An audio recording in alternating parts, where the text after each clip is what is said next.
La question de la désertification est une question extrêmement complexe en ce sens que ce n'est pas seulement les effets d'ensablement, mais c'est toutes les dégradations du milieu naturel d'une façon générale. Il s'agisse de la dégradation des sols, de la perte de leur productivité, de l'érosion, de la salinité des sols, ou alors carrément de pertes en biodiversité. Et ceci effectivement influe énormément sur les ressources naturelles d'une façon générale. En premier lieu, l'eau, parce que l'eau est centrale dans tous les projets de développement.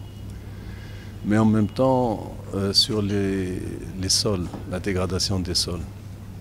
Alors par rapport à l'eau, l'Afrique est un pays est un continent qui est bien doté en termes de ressources hydriques. Donc l'indice de pénurie en eau est faible, ça veut dire que l'Afrique est bien dotée. Mais par contre, il y a une difficulté à rendre cette eau disponible utilisable. Parce que ça demande des infrastructures, ça demande une affectation de la ressource aux diverses activités de façon équilibrée.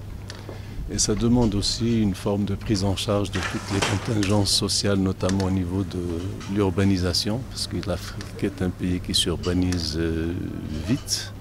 C'est une explosion démographique qui contribue en plus à la pression sur la ressource. Le Maroc a une expérience multiple, d'abord par la maîtrise de ressources en eau. Je crois qu'il a une expérience qui, depuis les années 60, le début des années 60, la politique des barrages, elle a prouvé ses effets très positifs. Et en même temps, toute la gestion intégrée de ressources en eau.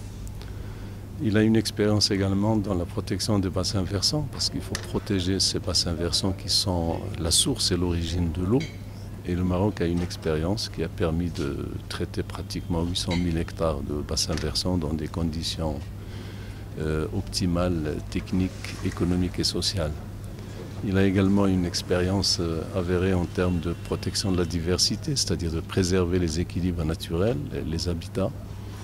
Et tout ceci donc permet de partager ces expériences avec les pays africains, évidemment en tenant compte des spécificités de chacun pour adapter ces techniques.